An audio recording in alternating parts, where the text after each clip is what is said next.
lamentablemente hoy en la Argentina existe y lamentablemente en alguna oportunidad alguno de los habitantes judiciales de Comodoro Pi me hizo ese comentario, tristemente porque él se sentía realmente molesto por esa situación, pero me señalaba que muchas veces los jueces iban metafóricamente iban a la terraza de Comodoro Pi y veían para dónde venía el viento, y esto se patentizó quizás después del PASO del 11 de agosto. Esto, por supuesto, no abarca la generalidad, abarca una ínfima minoría, pero es la que hace ruido. Son los Canicoba Corral, son los de Ollarvide de la vida judicial. En medio de esta crisis gravísima y empujando a la pobreza a la mitad de la población, el gobierno nacional se embarca en una reforma judicial absolutamente sectaria, en consulta, que no responde a las necesidades de la gente. Las necesidades de la gente son otras. Lo que pasa es que una enfermiza obsesión por parte del oficialismo de pretender utilizar esta pandemia como una excusa para incrementar poder. Lo vimos cuando empezaron a utilizar indiscriminadamente la facultad que le otorga el 99, inciso tercero de la Constitución, los decretos de necesidad de urgencia. Lo vimos cuando en el mes de diciembre, contra la voluntad nuestra, lograron, la voluntad de Juntos por el Cambio me refiero, lograron 8 emergencias. Esto no les sirvió, parecía que era escaso, necesitaban más. Entonces cuando la gente dice que se enamoró de la pandemia, sí, señor presidente, sí, Alberto Fernández, compañero mío, 4 años en la legislatura porteña, en bancadas distintas, por supuesto. Sí, te enamoraste de la pandemia, estás muy cómodo porque estás pudiendo desarrollar tu modelo de impunidad y de autoritarismo para el cual te designó, paso en la historia donde la vicepresidenta designa al presidente. Pero quiero centrarme en los aspectos técnicos que, por supuesto, los que me van a hacer en uso de la palabra, tanto Claudio, desde el punto de vista de las investigaciones periodísticas tan concienzudas y tan severas que ha hecho, como el doctor Luis Sebasco, fiscal general de la Ciudad de Buenos Aires, y quien implantó, juntamente con el doctor Garabano, el sistema acusatorio en la ciudad, que ya encuentra su anclaje en la propia Constitución, o sea que ahí no hay tutía, hay que seguir con el sistema acusatorio porque la Carta Magna de los porteños así lo indica, como por supuesto el destacadísimo constitucionalista Alberto Garay, que es capaz de, guardando el tecnicismo, tener la frescura suficiente como para bajar al llano y que todo el mundo pueda entenderlo en un lenguaje absolutamente comprensivo. Me ciño al tema de hoy y digo, 2 aspectos contiene la iniciativa gubernamental. Por un lado, un consejo consultivo que tiene por objeto reformar la Corte Suprema, el Consejo de la Magistratura y el Ministerio Público. Y por el otro lado, la ley de modificación de la justicia federal.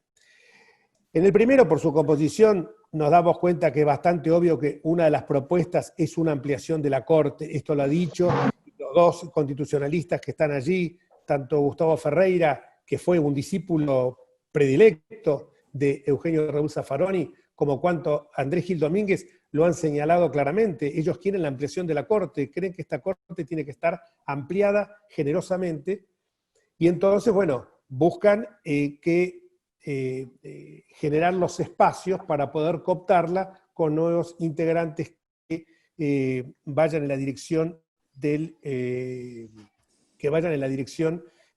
la ideología de la facción hoy dominante. Y emplean criterios de género y de federalismo. Estos realmente son pautas absolutamente inconstitucionales. Se habla de que aumentando la Corte mejora su funcionamiento. Es el mismo argumento que empleó el menemismo para llevarla de 5 a 9 y tener los jueces adictos. Esto es un motivo, una argumentación absolutamente falaz. Más jueces es más demora en la tramitación de las causas. Tal vez intenta, para contrarrestar, se dice la división en salas. Mala noticia, muchachos, el 108 de la Constitución, le digo a los integrantes del Consejo Consultivo, habla de una sola Corte. Y además, que esto, y lo van a explicar seguramente mucho mejor los juristas que me van a seguir en el uso de la palabra, por lo demás, las salas esas actuarían como una suerte de casación federal del derecho común, y esto es inconstitucional hasta por el artículo 75, inciso 12. La Corte está llamada a entender cuestiones federales. No podemos tener una Corte penal, una Corte laboral, una Corte comercial, una Corte de derecho aduanero, y así hasta el infinito. La Corte interviene cuando hay intención, derechos y garantías constitucionales. Bueno, esto, salvo el caso que mediare arbitrariedad, pero esta es una creación una creación jurisprudencial que se ha hecho de una amplitud inusitada. Ese consejo en los últimos años. ese consejo consultivo aparenta ser un consejo absolutamente diáfano. Es muy claro que si está el abogado de Echegaray y está el abogado de Gil Carbó, que se llama León Carlos Arrañán, destacadísimo jurista del cual soy amigo, la verdad que, puede decir algo fuerte, echó su honra a los perros, porque él había salido muy bien parado como el miembro de la Cámara que juzgó a las juntas, caso inédito en la historia universal, sacando, claro, el caso de los juicios de Nuremberg. Sin embargo, como decía Juan B. Justo, echó su honra a los perros. Y el otro es Carlos Beraldi, el socio de él, que es el abogado de Cristina. Seguramente lo veremos muy pronto de hacer esta reforma en la Corte. El segundo punto se refiere a modificar la organización y competencia de la justicia penal federal. No estamos hablando de otra cosa que la justicia penal federal. Por más que se quiera hablar, como decía yo edulcoradamente, de que se quieren mejorar los sistemas de justicia. Esto es, si realmente obrasen de buena fe, procurarían mejorar las groseras deficiencias que tiene nuestro sistema judicial y no la elaboración improvisada donde los que estamos en la Comisión Bicameral de Implementación del Código Procesal Penal Federal sabemos que se van a editar mucho más fiscales que jueces. De esto va a hablar con mucha más enjundia el doctor Luis Ebasco.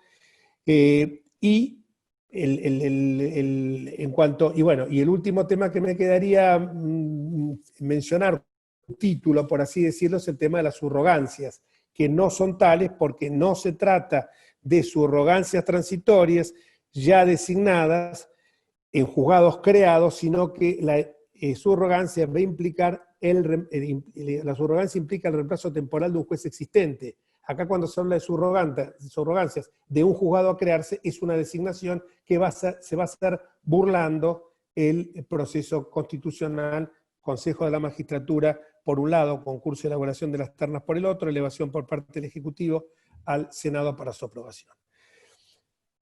Para concluir con esto, un tema que a los porteños nos importaría muchísimo es el tema de la transferencia de las competencias de la Justicia Nacional Ordinaria a la Ciudad Autónoma de Buenos Aires.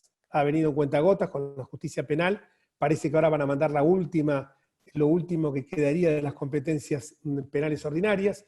Si es así, bienvenido, porque seríamos todavía cumpliendo en forma mutilada con el artículo 129 de la Constitución, pero debe hacerse conforme el 75, inciso segundo, con las partidas presupuestarias correspondientes. De la justicia civil ordinaria, de la justicia comercial ordinaria, de la justicia laboral ordinaria, de eso no se habla. ¿Por qué?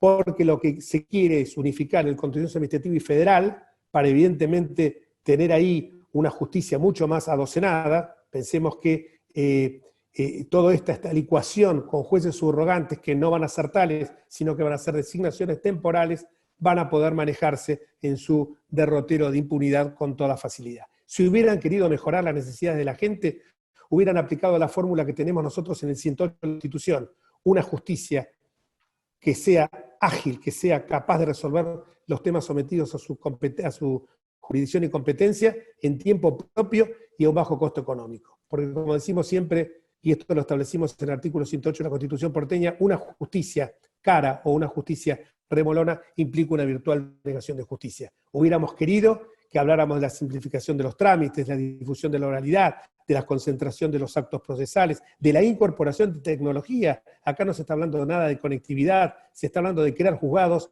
a troche y moche sin ninguna otra pretensión, que insisto nuevamente, lograr la impunidad para la señora vicepresidenta, sus familias y sus acólitos. Una justicia en definitiva que facilite a las personas el acceso a la misma y la obtención de una respuesta eficaz. Evidentemente esto no está porque es una reforma que se hace para satisfacer al poder y a espaldas de la gente. Dicho esto, los voy a dejar en compañía, disculpen a veces que de una charla uno pone un tono un tanto vehemente, pero realmente a uno, sobre todo cuando lo escucha al presidente y a su gobernador de la provincia después de la conferencia de hoy, donde nos siguen dando los consejos de cómo cuidarnos, y comparan la restricción de una libertad individual como es la de circular o de ejercer libremente una profesión, un ejercicio, con que si el médico nos indica que tenemos que poner más o menos sal o más o menos azúcar en las comidas. Me parece que esto es una falta de respeto que nos tienen como ciudadanos. Comparar una cosa con la otra me parece que es absolutamente pensar de que estamos en una sociedad ramplona, en una sociedad de ignorantes. Dicho esto, y sé que me apuré en hablar porque mi amigo Claudio, que se está riendo ahí, sé que debe estar a mil pensando lo que va a poner en el cierre, cómo va a titular la nota de la cuarentena, si existe o no existe, porque ahora parece que no existe, pero nos querían tener el Código Penal por la cabeza. No hace falta que lo presente. Claudio Saboya, muchos de ustedes a lo mejor lo conocen por sus intervenciones televisivas muy acertadas, pero los que hace años leemos yo los diarios, sé que me van a tildar de gorila, pero los diarios que leo son Clarín y Nación. Y en este sentido, los que leemos Clarín sabemos los comentarios tanto en materia judicial como en materia política, siempre tan justos, atinados, acertados y con tanta información y fundamentación que nos brinda Claudio. Sin más, Claudio, esperamos tu palabra. Muchísimas gracias, Jorge, gracias por la invitación a participar de esta conferencia, de este encuentro, y bueno, muchas gracias también, es un orgullo compartirla con dos personas que conozco, cuya trayectoria conozco y que admiro mucho, como los doctores Garay y Sebasco y Garay. Vieron que en otros ámbitos el orden es como muy importante.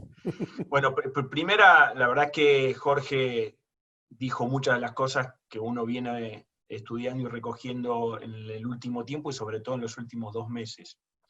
Y hizo una vinculación que yo creo que hay que resaltar un poco más entre esta pretendida reforma de la justicia federal, sobre todo, otras medidas que hay, que ahora las vamos a enumerar, que están en camino, y la cuarentena. Me parece que hay un vínculo en eso, porque solamente puede darse un avance tipo Blitzkrieg coordinado sobre varias personas puntuales. Estoy pensando en el Procurador General interino Eduardo Casal, estoy pensando en los camaristas Bruglia, Bertuzzi, el juez Castelli, del Tribunal Oral Federal 7, que tendría que juzgar a Cristina Kirchner, junto con la Comisión Veraldi, como ya todos los colegas con mucho tino empezaron a llamarla, para tratar de modificar o de toquetear el funcionamiento y seguramente, como todos creemos, la composición y la integración de la Corte Suprema, del Consejo de la Magistratura,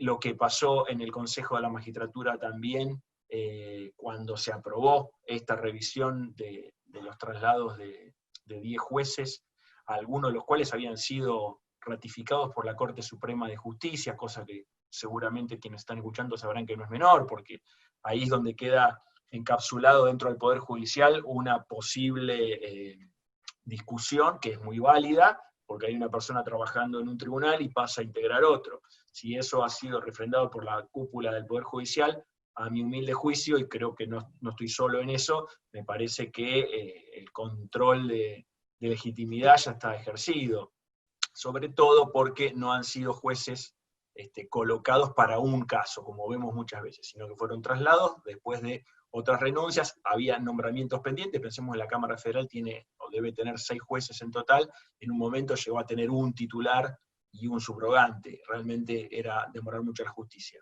No me desvío hacia ahí, vamos al eje de lo que nos propone hoy Jorge, que si esta reforma es una reforma judicial para la gente, como se ha tratado de vender a este lobo con piel de cordero, o si es para el poder. Y bueno, quienes estamos acá, yo creo que por lo menos en una mayoría importante, sabemos que la justicia que todos los días tiene mucho que ver con la gente, pasa más por lo civil y comercial, sin duda, lo laboral, ni hablar, y en otro plano, el asunto penal, los temas penales que hacen a la inseguridad, que hacen a la puerta giratoria, a la efectiva investigación y sanción de los delitos contra la propiedad, por ejemplo. Creo que, pues también, no frotaré ninguna lámpara de Aladino, se digo que eso es lo que por lo menos en los medios los periodistas recibimos todo el tiempo como problemas civiles, familiares, laborales y penales en cuanto a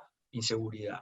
Esa es la justicia que tampoco está funcionando, a la que le faltan recursos, en donde también hay bastante corrupción, así como hay jueces y fiscales que se desloman trabajando y que están muy frustrados por los resultados finales de su trabajo. Entonces, la justicia federal es la justicia de los políticos, o para los políticos, funcionarios, y para los narcotraficantes en cualquier caso, porque es el fuero que entiende también sobre temas de narcotráfico y trata de personas y contrabando. Para eso se creó también la justicia en lo penal económico, que es una de las que quieren fundir ahora y unificar con la justicia penal en Comodoro Pi. Podemos disgregarnos y meternos muy a fondo en cada punto de la reforma, pero yo les propongo tener de vuelta una mirada holística, una mirada política si ustedes quieren, porque este prototipo de propuesta, que es muy amplio, primera cosa fue secreto. Ninguna reforma de ninguna institución puede tener vocación de transparencia si comienza con un secreto, hasta para los propios funcionarios. Cuando uno llegaba tratando todos estos meses, recuerden que es una promesa que hizo el presidente el 10 de diciembre, hoy estamos en agosto, hace 8 meses que sabemos que esto iba a ocurrir, y estábamos todos preguntando y tratando de averiguar, y realmente casi ningún funcionario, aún de este gobierno, tenía la más remota idea de lo que iba a pasar con esta reforma. Había cosas que supuestamente iban a estar y han salido, hay otras que entraron por la ventana, entonces no se consultó no solamente a la oposición política, como encima es una oposición que sigue unida, que no es menor, porque siempre la excusa de los políticos a veces es cuando están en el gobierno, bueno, no tengo con quién hablar, hay muchos bloques, bueno, ahora prácticamente hay dos fuerzas que unifican más del 90% de la voluntad popular, y en el Congreso no debemos estar mucho más lejos, tenemos el 78, 80% como mínimo. Entonces, un diálogo político ahí era fundamental, pero ni siquiera eso, tampoco con las organizaciones profesionales, con las organizaciones civiles, ni con los propios interesados, con los actores y los protagonistas diarios que pueden decir cuáles son los problemas que enfrentan día a día en el ejercicio de la magistratura. Entonces, esto ya vemos que no tiene, primera conclusión obligatoria, no tiene la voluntad de transparencia, de venir a dar una solución cuando nadie sabe para qué era, hasta el momento que se presenta. Segundo paso, en el momento que se presenta, realmente la cantidad de gente que declinó ostensiblemente estar en esa presentación fue el primer mensaje de esta boca no es mía, comenzando por uno de los supuestos autores de la reforma, como es el señor Gustavo Vélez, o por lo menos parcial autor, hasta por supuesto 4 de los 5 jueces de la Corte Suprema. Por ejemplo, ningún referente de la oposición, por supuesto. Entonces, primer comienzo malo. Después, podemos ver que dentro de las propuestas que se hacen, solamente está cómo diluir el poder de la justicia, lo cual ya nos pone en una situación de confesa inconstitucionalidad, si se quiere, por lo menos en cuanto a la intención. Digo esto partiendo del punto de que yo soy muy crítico, y bueno, lo he manifestado hace años, hace, no sé, no menos de 5 gobiernos, con el resultado de la justicia federal en cuanto a la persecución, la investigación y sobre todo la condena o no condena de las cuestiones de corrupción, de las causas de corrupción. Pero bueno, eso no quita que ahora se quiera volver a perfeccionar lo que yo creo que es un dispositivo de impunidad. Un dispositivo de impunidad implica un sistema, implica actores dentro de ese sistema. El sistema es un proceso interminable, con revisiones infinitas de cuestiones mínimas, medianas y gruesas, que tiene cantidad de recursos prácticamente, en la práctica, infinitos, donde ningún actor tiene plazos reales, porque después vienen artículos que nadie cumple, sugerencias que nadie ve, donde se puede apelar a cualquier cuestión. Uno puede pedir una pericia para preguntar si en el mes de agosto va a ser frío o calor, entonces ya llamamos a los meteorólogos de todo el mundo a ver qué opinan, si en el hemisferio sur, y así podemos estar 15 años, 20 años, sin que suceda nada. Entonces, mientras todo eso no cambie, y eso no está en ningún plan de nadie, yo leí con precisión los detalles de esta reforma, y solo hay alguna generalidad sobre la posibilidad de discutir algunas cuestiones dentro de algunos procesos, pero no está en el foco central, lo que para mí sí es central, que es cómo está el proceso federal, cómo se investiga, durante cuánto tiempo y quién lo hace. Y vamos a lo que decía Jorge recién, lo que todo el mundo, en lo que sí hay consenso, no hay secreto, todas las fuerzas políticas, todos los cuerpos profesionales, todas las organizaciones civiles vinculadas con la justicia coincidieron en que el sistema acusatorio y la investigación por parte de los fiscales de las causas penales federales es lo que tenemos que hacer. Esto ya está legislado, solamente hay que implementarlo y llevamos 5, 6, 7 años. Y donde se comenzó a implementar, que en las provincias de Salta y Jujuy, han tenido serios problemas, porque el cambio de un modelo al otro implica montones de cosas que son presupuestarias, que son culturales, que hacen a muchas cosas, y ahí tampoco vemos, uno cuando habla con la Asociación de Magistrados, te cuentan cosas del día a día que no tienen que ver con la política, sino del esfuerzo que hay que hacer para que eso resulte bien.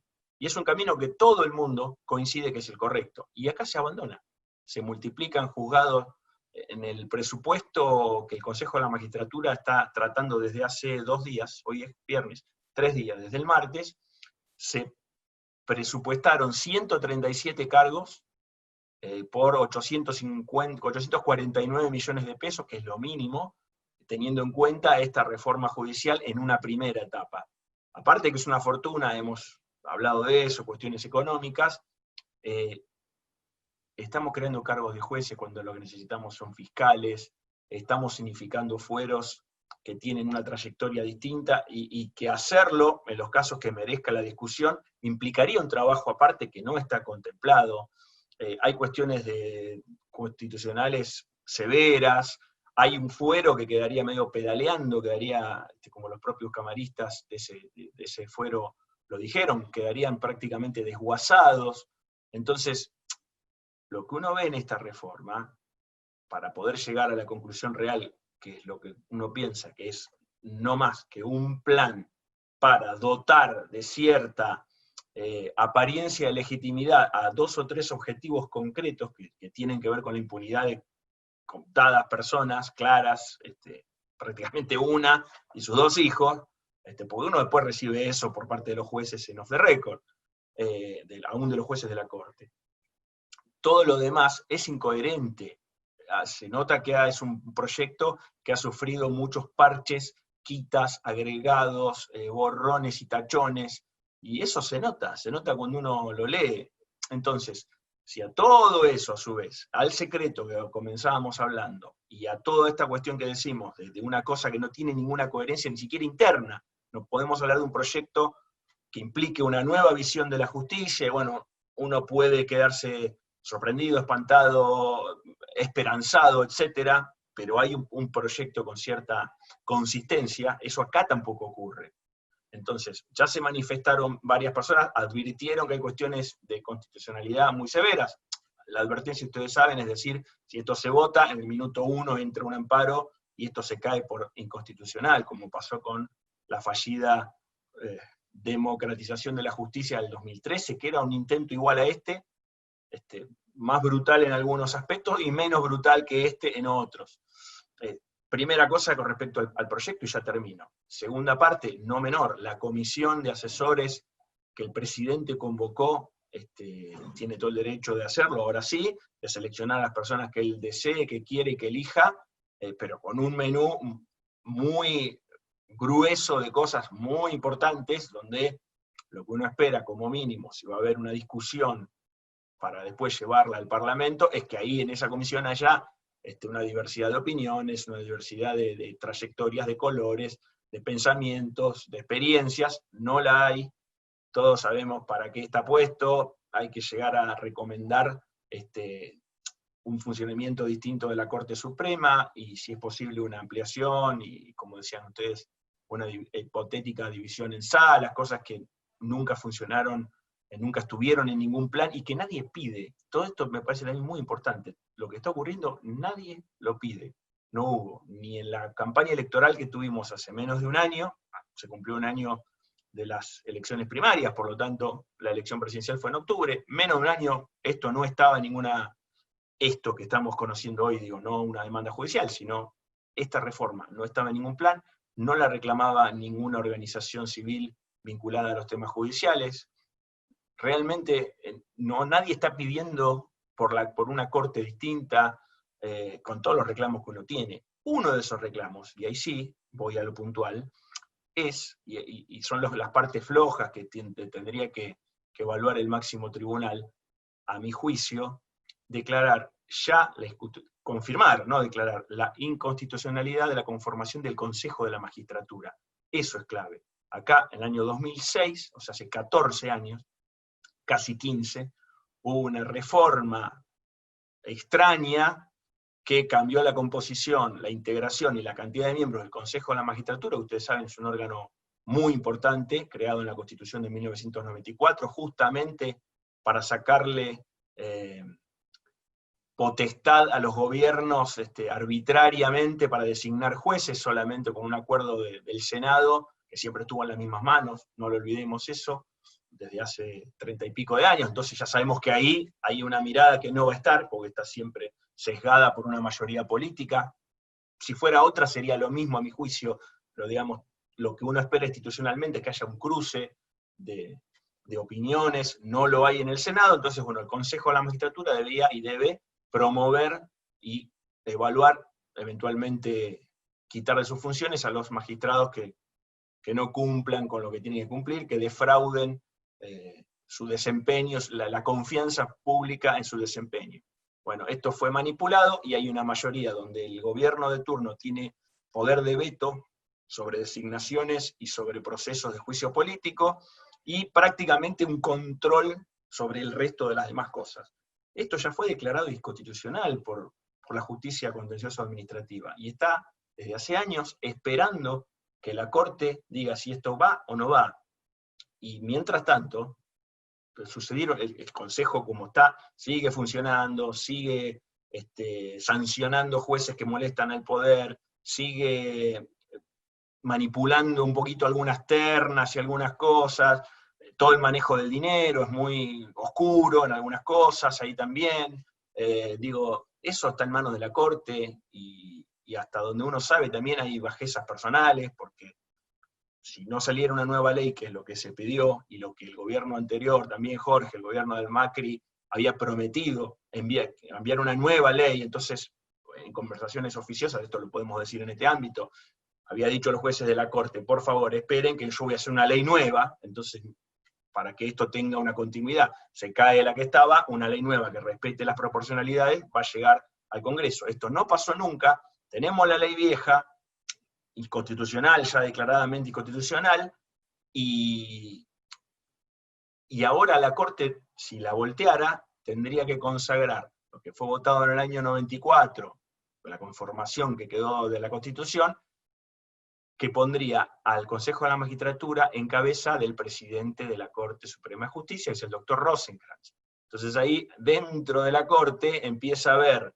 una pelea de cartel, como ya tuvimos penosamente hace un año y medio, entre algunos jueces que, aún ante el espanto de lo que estamos viviendo, dicen, pero si volteamos esto, quedaría Rosenkrantz ahora, porque es el juez, porque es el presidente eventual en este momento, como presidente del Consejo, y yo no lo quiero dejar a él. Este es el nivel con que estamos discutiendo también, en la justicia y fuera de la justicia. Entonces, para cerrar, me parece que esta reforma, como está, honestamente, y gracias a Dios, yo creo que no va a tener un futuro importante, pero los intentos van a seguir. Lo que está pasando con los jueces Bruglia, Bertuzzi y Castelli es muy importante, lo que está pasando con el procurador Casal, un hombre indiscutido de pertenecer a ningún sector político ni nada, un burócrata en el sentido más estricto de la palabra, un tipo que ha cumplido con su rol, no tiene ninguna pretensión, tampoco es estas personas que la suerte los ha tocado y ahora se despertó en ellos una vocación política y de poder, tampoco la tiene, no pretende quedarse apegado a los reglamentos, y aún así, como su silla es pretendida y es codiciada para el kirchnerismo, lo quieren tirar por la ventana. Entonces, y todo esto mientras estamos en la pandemia, quédate en casa, no salgan, no marchen, no se manifiesten, no opinen. El combo general me parece peligroso. Entonces hay cosas que están en la reforma y otras que están alrededor. Yo propongo y sugiero que con las opiniones que cada uno tenga estemos atentos. Y les agradezco mucho. Muchísimas gracias, Claudio. Muy claro, como siempre. Y bueno, seguimos. Ahora es el turno del doctor. No sé cómo bien. Luis Sebasco, Jorge. Luis Sebasco. Bueno, no hace falta. Buenas tardes. ¿Qué tal? ¿Qué tal? En Bien. realidad, eso creemos, ¿no? Cuando hablamos de reforma del sistema judicial, no puedo menos que recordar el artículo 24 de la Constitución, que mandaba al Congreso a modificar la legislación en todas sus ramas e implementar el juicio por jurados. ¿Cuántos problemas nos hubiéramos evitado si se hubiera implementado el juicio por jurados? Porque el juicio por jurados, más allá de que con y sin jurados puede haber malas y buenas sentencias, no es un problema de calidad de sentencias, lo que hace el sistema de jurados es cerrar el sistema de frenos y contrapesos de la Constitución, y lo que hace es dividir el poder. Nunca pensó el sistema constitucional nuestro tener jueces omnipotentes como son los jueces de instrucción. El poder de un juez de instrucción es una concentración tan impresionante de poder que nos lleva a esto. Puede haber jueces honestos, jueces probos, jueces independientes, y puede haber también jueces corruptos, jueces venales al poder, pues lo que fuere, y le damos un poder enorme. Cuando la Constitución prevé la inamovilidad de los jueces y las garantías funcionales de los jueces y de los fiscales, en realidad lo está haciendo en un marco donde la decisión final la tiene un jurado. Lo dice en el artículo 24, en el 75, inciso 12 y en el 118. La reforma judicial para la gente finalmente es implementar el juicio por jurados. Esto que nosotros vivimos, estos 12 jueces de Comodoro Pi, que son los que enlodan a cientos de jueces de la justicia argentina, ¿no es cierto? Eso es consecuencia de un sistema judicial que genera en sí mismo, endogámicamente, una concentración de poder increíble, y que finalmente, como siempre ocurre con las concentraciones de poder y con el paso de las generaciones en las instituciones, termina en situaciones como la que estamos viviendo, donde, ¿saben qué? Pasa.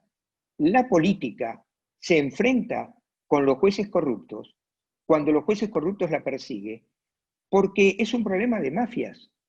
Si yo te di, vos no me podés perseguir. Si yo te nombré, vos no me podés perseguir. Si yo te di el poder, ¿cómo lo usás en contra mío? ¿Cómo podemos aceptar conscientemente que pueda haber ese tipo de jueces? Bueno, pero es un problema de sistema. Una reforma para la gente, sin ninguna duda, es ir al sistema de la Constitución. Un sistema acusatorio, un sistema adversarial, un sistema de juicio por jurados, donde el poder está dividido, el ejercicio de la acción la tiene el fiscal, el juez controla ese ejercicio de la acción y controla el juicio y el jurado decide.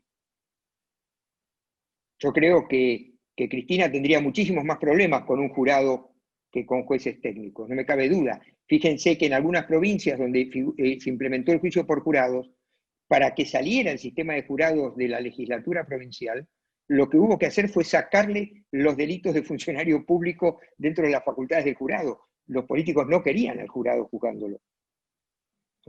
Entonces, ¿qué es eso? Una reforma, sí hay que hacer una reforma, no hay duda, pero la reforma, que ya estaba encaminada, que es avanzar hacia el sistema acusatorio no es la panacea. Podemos llegar a tener vicios muy parecidos. No nos olvidemos que la mayoría de los fiscales federales fueron designados, muchos de ellos en la época de Gilles Carbó, con concursos que ella misma presidía y en las que fueron favorecidos funcionarios que provenían del ámbito de justicia legítima, fiscales que concursaron para Santiago del Estero, Morón o Río Negro y terminaron como fiscales en Comodoro Pi, ¿no? Sin haber asumido nunca en el lugar donde habían concursado, ni siquiera habían alquilado un departamento en esos lugares, nunca pensaron ir allá. Pero este es un tema distinto, cuando el poder está dividido, cuando las facultades están divididas, es cuando el poder no está concentrado de esta manera, ¿no es cierto? Es quizás nunca hubiéramos llegado a situaciones como estas que estamos viviendo, los procesos serían más ágiles y tendrían más sentido. La facultad que tiene un juez instructor de hacer con el proceso lo que quiere, de manejar los tiempos como quiera, de utilizar ese poder en beneficio propio, diciendo avanzo, me quedo, te persigo o te sobreseo. Veamos el caso de Canicova. Canicova, en el momento que le clausuraron el pedido de juicio político por un enriquecimiento ilícito evidente y escandaloso, procesó a todos los funcionarios de Macri que el gobierno quería. No sé si están bien o mal procesados, pero hasta ese momento no lo había hecho. Entonces, el punto central es ese. Ahora bien, si vamos a ir a este proyecto, como bien decían Jorge y Claudio Saboya, la verdad que este proyecto es un mamarracho, es absurdo. Es absurdo por donde se lo mire y es contradictorio con sus mismos fundamentos. La idea presidencial de que en 2 años esté implementado el nuevo Código Procesal Penal acusatorio en la Ciudad de Buenos Aires. Perdón, para los que no tienen en claro el tema procesal, un código acusatorio lo que significa es que la investigación está en manos de una de las partes y los jueces solamente deciden. En un sistema actual, la investigación la conduce el juez que decide, ¿no? Bien, el código acusatorio, implementarlo en 2 años es materialmente imposible en el ámbito de la ciudad, pero si él hace el propósito de que en 2 años esté implementado, ¿para qué designa 23 jueces federales que no van a ser necesarios? ¿No es cierto? Y además de designar esos 23 jueces federales, si uno mira los plazos que el mismo proyecto de ley establece, se van a cumplir los 2 años cuando esos jueces estén designados, cuando esos jueces innecesarios estén designados, ¿no?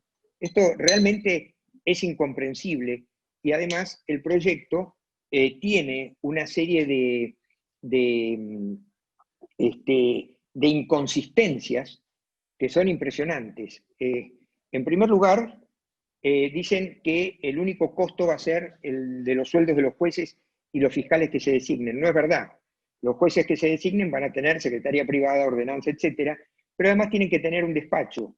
En Comodoro Pi y en Inmigrantes no hay lugar para un alfiler, con lo cual va a haber que gestionar lugares nuevos para esos juzgados.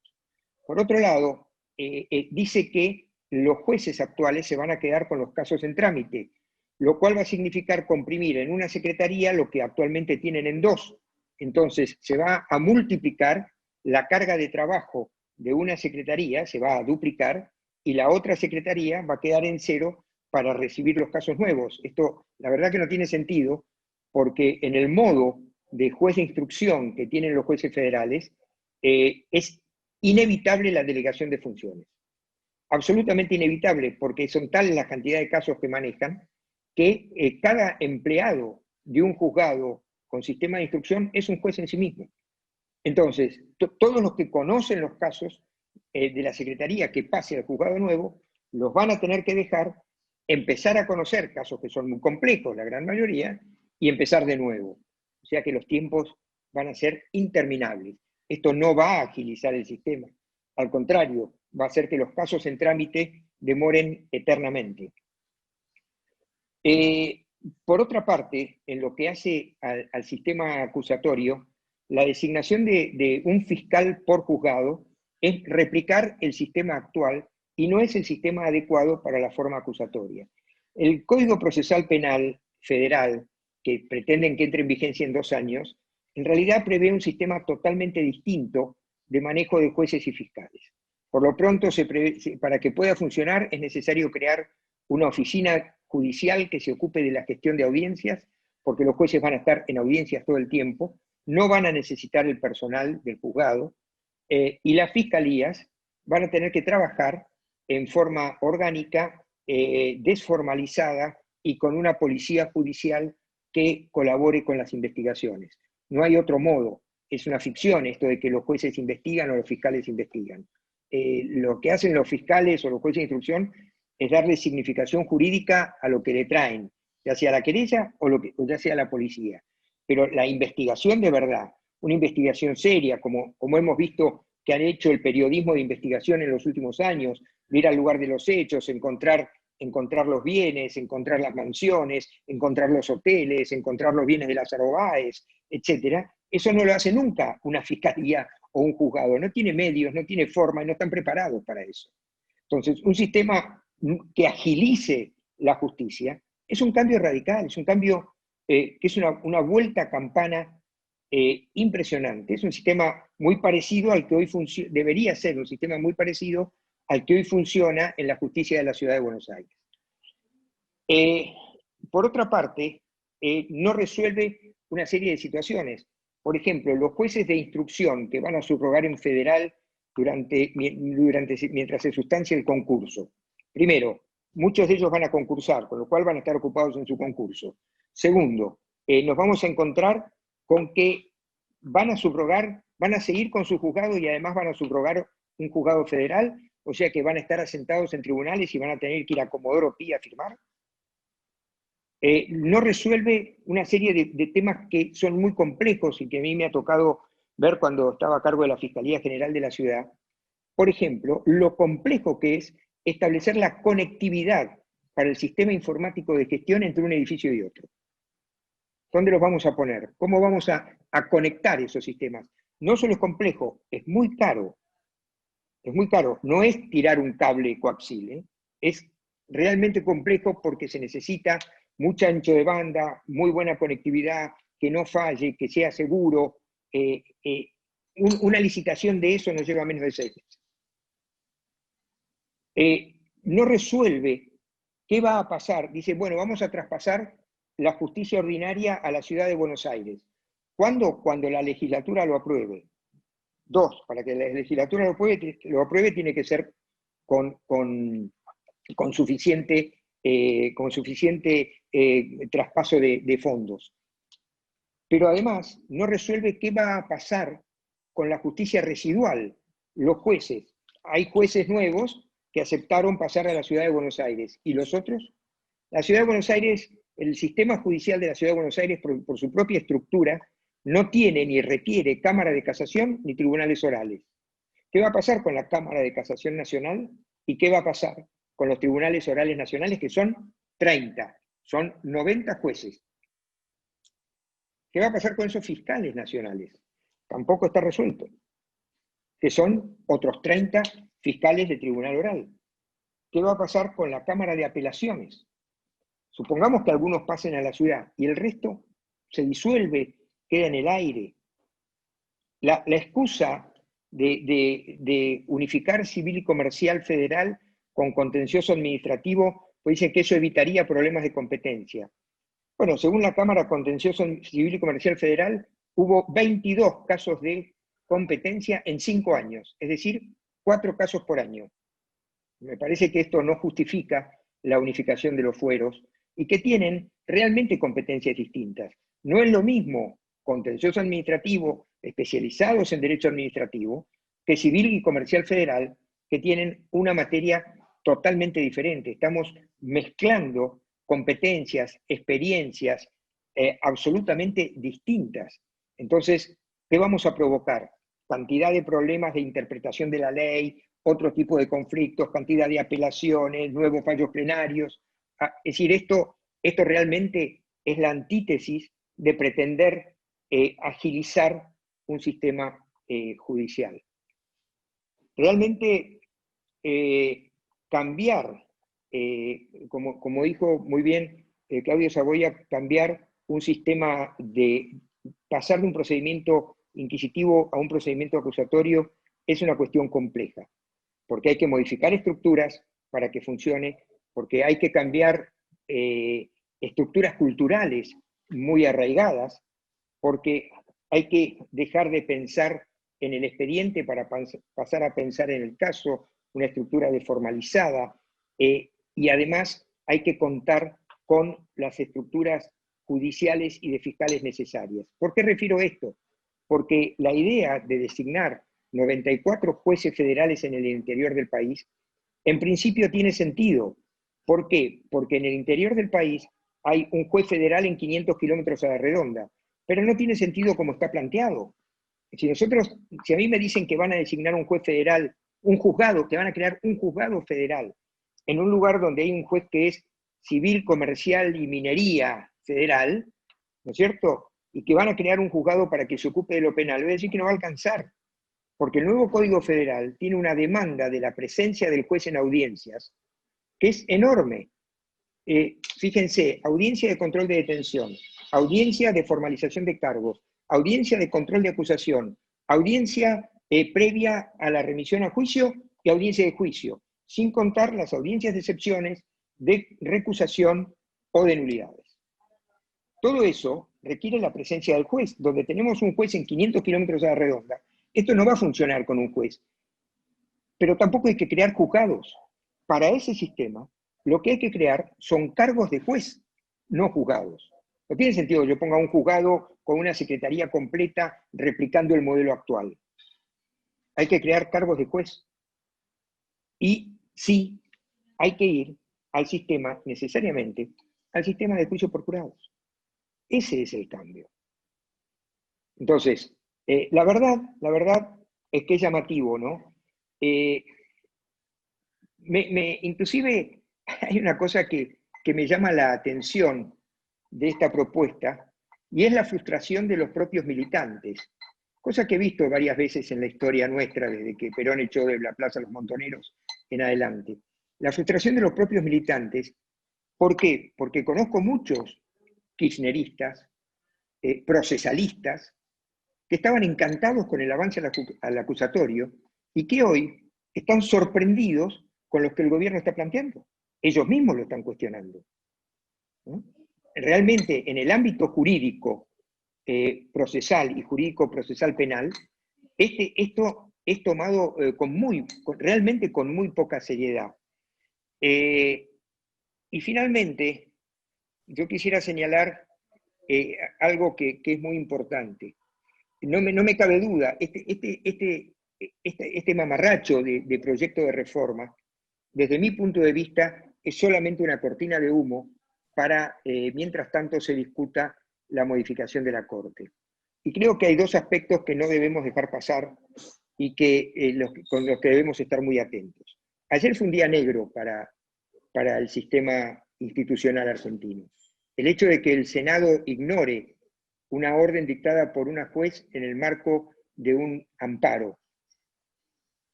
Pensemos que el artículo 43 de la Constitución dice que el modo de defenderse contra los actos arbitrarios de los otros poderes del Estado es la acción de amparo, que debe ser expedita y rápida.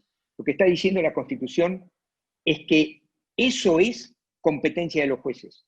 No puede haber en ese marco un conflicto de poderes, porque no hay poderes concurrentes. Es competencia exclusiva de los jueces. Y el hecho de que el Senado, opositores y oficialistas, de alguna manera hayan dado curso al trámite, es realmente grave. Es una desobediencia al sistema constitucional muy serio. Y en ese marco también, y repitiendo lo que ya dijeron, el tema del ataque a Eduardo Casal. Eduardo Casal es un funcionario, es un magistrado del Ministerio Público con una muy larga y honesta trayectoria. Es un técnico puro que se ha manejado con absoluta ecuanimidad y se lo está atacando de una manera bestial. Yo he escuchado en la comisión bicameral decir que es un mafioso. Tildar a Eduardo Casal de mafioso es lo mismo que tildar a Jesús de proxeneta. Realmente no hay modo de pensar en Eduardo Casal como un mafioso. No hay modo. Sin embargo, se lo ha dicho sin ponerse colorado. Ya le dijo, Casal es un mafioso. Ah, la flauta. ¿No? Con argumentos totalmente absurdos. Entonces, cuidado. Están repitiendo el vamos por todo. La justicia, el sistema judicial, con todos sus defectos y con todas sus críticas, frenó en su momento un avance que hubiera sido siniestro. El famoso tema de la democratización de la justicia, que era un amarracho igual que este. Y en este momento está el sistema recibiendo esos mismos embates con esta característica. Ayer se dieron el lujo de ignorar un mandato judicial en el Senado. La verdad es que el tema es realmente complejo y este proyecto de reforma judicial me parece que cada vez más tiene forma y color y olor a cortina de humo. Así que bueno, no es para la gente, o por lo menos no es para toda la gente. Y me permito, para terminar, cuestionar un concepto de Claudio Saboya. No es que no le importa a nadie, hay gente a la que sí le importa modificar la Corte. Le importa porque está su futuro. ¿Es eso o la cárcel? Bueno, gracias. Muchísimas gracias, Luis. Y ahora, bueno, lo escuchamos al doctor Alberto Garay. Alberto, tenés el uso de la palabra. Muy bien, muchas gracias. Gracias a todos. Gracias a ustedes por la invitación. Y gracias por darme la oportunidad de dar mi opinión en un tema tan difícil como es este nuevo proyecto de ley, más la creación de esa comisión de juristas que ha conformado el Poder Ejecutivo. No quiero repetir cosas que se han dicho, de modo que voy a tratar en materia del proyecto de reforma de la justicia penal federal. Voy a tratar de poner énfasis en un par de cosas nomás que creo que vale la pena aclarar a la gente que por ahí no conoce determinados detalles. El Poder Ejecutivo propone la ampliación de la cantidad de juzgados penales en la capital federal, penales federales. Propone una ampliación muy grande, 23 juzgados. Lo primero que le falta al proyecto es una constatación empírica de la necesidad de que efectivamente la capital federal está en demanda de 23 juzgados. Todo el mundo se ha arriesgado a decir, aún expertos en conformación de sistemas judiciales y penales, que la capital de ningún modo necesita 23 jueces federales más. Por supuesto, también han dicho que esto está en contradicción con el nuevo Código Procesal Federal Penal, porque obviamente es un código donde se implementa, como decían recién, un sistema acusatorio, y en el sistema acusatorio quien tiene más trabajo es el fiscal. Por lo cual, si bien en esta reforma se propone aumentar el número de fiscales, en realidad, o eventualmente, debió haber sido a la inversa, debieron haber sido muchos más fiscales que jueces. De todos modos, tener más fiscales, si lo que se busca es tener mejores funcionarios, no implica tener mejores funcionarios. Realmente la Argentina de los últimos años ha tenido un problema muy grave en la designación de magistrados, muy grave. Ha fallado en decenas, diría yo, de nombramientos. Y entonces esto de tener más no significa tener mejor. ¿Cómo se eligen esos nuevos jueces para estos nuevos 23 tribunales? La idea del proyecto de ley es nombrar lo que ellos llaman jueces subrogantes, 23 jueces subrogantes. Ya la idea corrompe la noción de subrogancia, porque la noción de subrogancia presupone, como decía Jorge al inicio, la existencia de un tribunal y la existencia de un juez en ese tribunal, que por alguna razón ha dejado el tribunal vacante. Entonces, al estar el tribunal vacante y tener que seguir funcionando, bueno, mientras se nombra un juez, ponemos interinamente, subrogando ese tribunal a un juez preexistente. Este no es el caso. Estos son 23 juzgados nuevos, donde no había obviamente nadie antes designado, con lo cual no se trata de jueces subrogantes, se trata de jueces interinos, que van a ser supuestamente, según la ley, en el mejor de los casos, jueces con un mandato de 1 año y medio. Ahora, ¿cómo se elige a esos jueces? La Constitución establece lo que no puede faltar en la designación de un juez. La Constitución dice que los jueces deben ser designados, deben ser seleccionados por el Consejo de la Magistratura, después de hacer todo un proceso de concursos, exámenes, la famosa entrevista, que después de todos los concursos puede producir que si ustedes se sacaron 10 en el examen y tienen 9 en los antecedentes, lo supere alguien que se sacó 7 en el examen y 5 en los antecedentes, porque la entrevista cambia todo. Y así ha ocurrido muchas veces también, donde gente que había ocupado lugares muy, muy retrasados pasaron a ser designados jueces, a pesar de que había gente con mejores notas. Yo no estoy de acuerdo con el proceso de exámenes que se usa. Yo considero que en realidad si yo estoy postulando o buscando la designación de jueces, la mejor forma de saber si tengo un buen juez es darle un expediente y pedirle que me lo resuelva. Y si es un juez que viene de otro tribunal, que me dé sus mejores 10 sentencias. Entonces así yo voy a saber cómo ese tipo trabaja, no si sabe mucho de teoría del delito o si sabe mucho de teoría de la pena. No me interesa que sepa mucho de eso, me interesa que lo resuelva bien. Por ahí no es un erudito en cuestiones de teoría o de dogmas o de doctrina, y es un excelente juez para resolver problemas concretos. Nosotros tenemos este problema heredado de nuestra formación europea, donde la dogmática jurídica penal es algo intocable y se lo defiende siempre como si fuera palabra santa. Pero bueno, al margen de esta idea del examen que deben dar los candidatos a jueces, que debe ser finalmente aprobado por el Consejo de la Magistratura, el Consejo de la Magistratura de los exámenes designa a los 3 mejores que a su juicio deben ser designados jueces, por ejemplo, para que el presidente elija uno si es un cargo que está en juego, y eso después el presidente, luego de hacer su elección, lo pasa al Senado para que el Senado preste su conformidad. La forma de elección de estos jueces subrogantes no tiene nada que ver con esto. Primero, el examen no se hace. Se abre una lista, digamos, donde voluntariamente quienes son jueces ordinarios penales se ofrecen para ser jueces subrogantes. Esta oferta se la hacen a la Cámara de Casación Penal Ordinaria, no a la Cámara de Casación Federal Penal, sino a la penal ordinaria.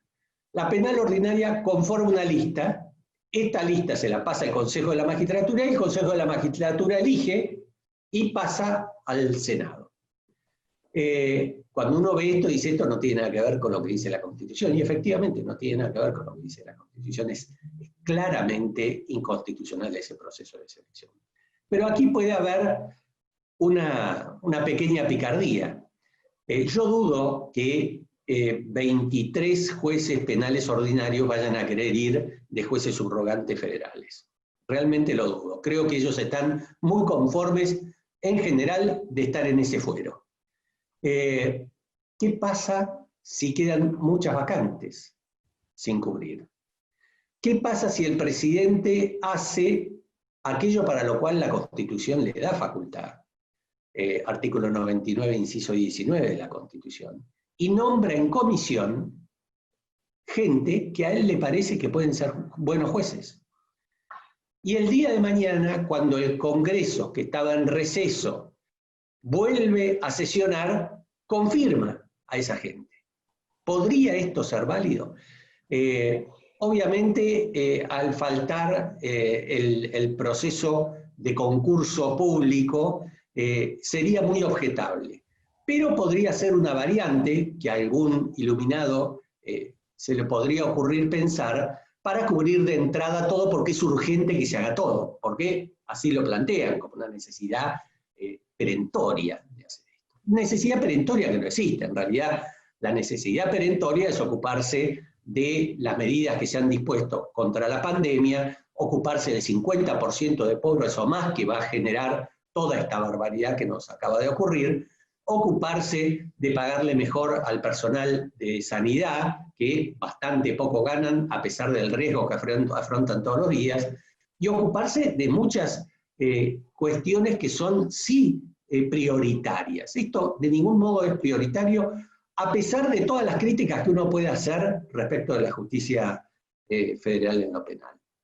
Lo cierto es que no me quiero distraer más con esto, que se ha hablado mucho, me interesaba poner énfasis en este tema de las designaciones, que son claramente inconstitucionales, y pasar al decreto que crea este consejo consultivo para hacer reformas en la Corte, en el Consejo de la Magistratura y propuestas de juicio por jurados.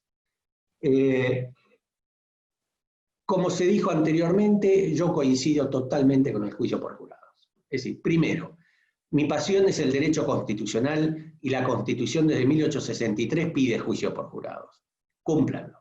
Hicieron varias reformas, nunca lo sacaron. La última en el 94, no sacaron lo del juicio por jurados. Cúmplanla. Nuestro gran problema argentino es que no se cumplen las reglas. No que somos formalistas y las cumplimos. No se cumplen, sean constitucionales o sean legales.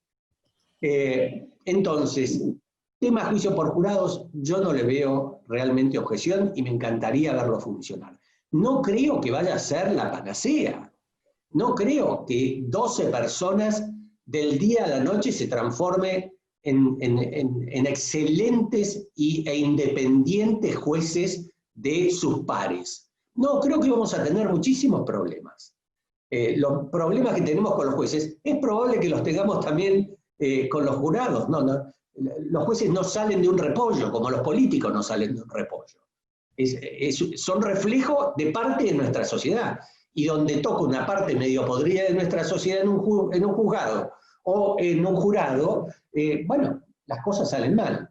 El sistema da soluciones para esto, inclusive para los tribunales, los jurados que han desarrollado su actividad irregularmente. Está lleno en el mundo de regulaciones de juicios por jurados. En el país tenemos el sistema cordobés, creo que en Río Negro y Neuquén también hay juicios por jurados. Bueno, veamos cómo funcionan, veamos qué defectos tienen, no es muy complicado saber esto, y veamos cómo podemos mejorar lo existente en el país y afuera. De modo que para mí el tema de juicio por jurados es un tema realmente digno de estudio, si se quiere. Consejo de la magistratura, vuelvan a la ley anterior, no perdamos tiempo.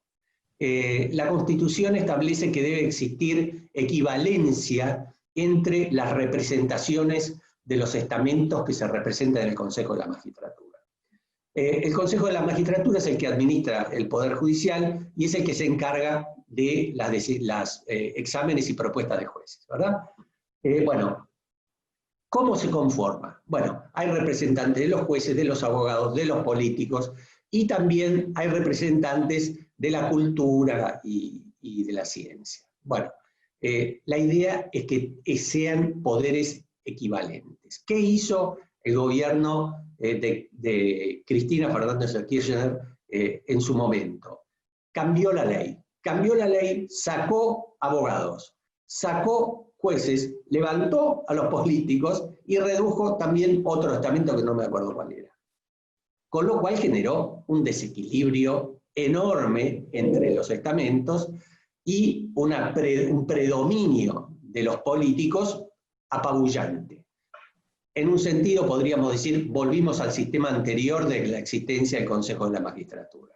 Esto lo manejaba el Senado, era netamente político, y el que tenía más senadores era el que designaba la mayor cantidad de jueces. Bueno, esa no fue la idea del Consejo de la Magistratura originaria, constitucional. Lo transformaron en eso. Declaró la Cámara Federal inconstitucional la norma en una causa que siguió el Colegio de Abogados de la Ciudad, si no me equivoco. La Corte la tiene creo que hace 4 años. Bueno, es hora que resuelvan eso. Eso puede ser la cura de muchísimos males, no digo de todos, pero de muchísimos males. De modo que si podemos exhortar desde acá a la Corte para que proceda a resolver de una vez por todas ese tema, bueno, que lo haga. Y ojalá que nos escuchen. Por último está el tema de la Corte. En la Corte, el decreto del Poder Ejecutivo arranca presuponiendo que no funciona correctamente. Entonces le dice al Consejo, fíjense qué problemas hay que impiden el correcto funcionamiento de la Corte. Dice, no, pero ya está arrancando de que hay problemas en el correcto funcionamiento. Primer cosa loca, diría yo. Si yo voy a meterme a modificar la Corte, modificar procedimientos, modificar integración, ¿cómo no le pregunto antes a la Corte qué problema ella advierte en el funcionamiento? ¿Qué problemas tiene y cómo le parece que se podrían solucionar? Miren, en Argentina, la primera ley que se ocupó de la competencia de la Corte, que fue la Ley 48, bueno, no fue la primera ley, pero es la actualmente vigente de 1863, antes se tuvo la 27 y antes la 182, pero la vigente, la que sentó raíces fue la Ley 48. El proyecto se hizo en la Corte. Se tuvo en cuenta trabajos que había hecho Rafael García, trabajos que obviamente había hecho Gorostiaga, gente muy importante habían hablado sobre este tema, Zapata, que era un senador que había integrado también la sanción había discutido durante la sanción de la Ley 182 en 1857-58, estamos hablando ahora de una ley de 1863, salió del seno de la Corte el proyecto. ¿Por qué? Porque eran ellos los que iban a trabajar en eso. En Estados Unidos, cuando se reformó, cuando se hizo la gran reforma de la competencia de la Corte, que fue en 1925, el proyecto originario se hizo en la Corte, se presentó en el Congreso en 1922 y lo estuvieron discutiendo 3 años. 3 años, no una semana, ni 2, ni 3.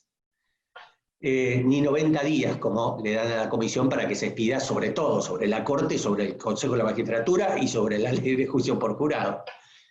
Entonces, cuando uno ve todo este tipo de cosas, cuando ve que a la Corte no la trataron como cabeza del Poder Judicial, que es la cabeza de una de las 3 ramas del gobierno. El gobierno federal tiene 3 cabezas, Poder Ejecutivo, Congreso y Poder Judicial. La cabeza del Poder Judicial Federal es la Corte.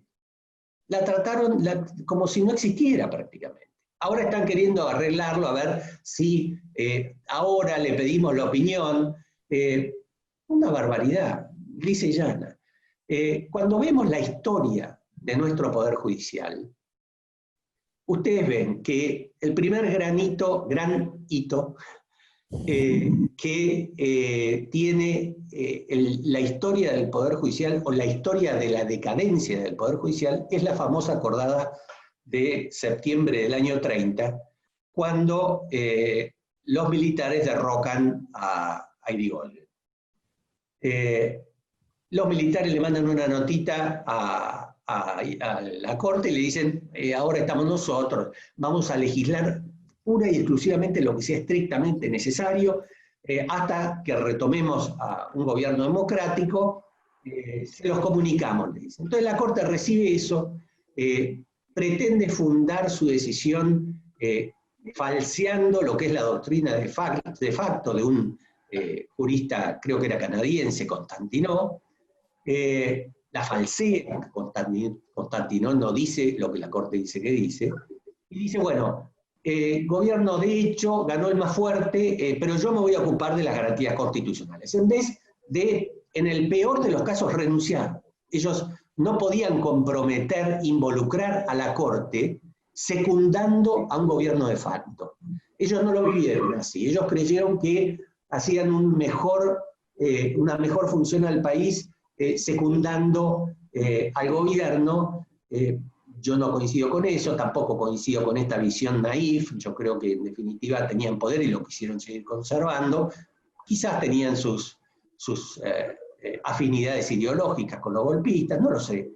Pero estoy seguro que se tuvieron que ir. 1943, gobierno revolucionario nuevamente. Llegan Farrell y Perón. Perón vicepresidente. Vicepresidente, ministro de Guerra, secretario de Previsión, todos simultáneamente. Tienen una vacante en la Corte, lo designan a Tomás Casares. 1947, gobierno de Perón.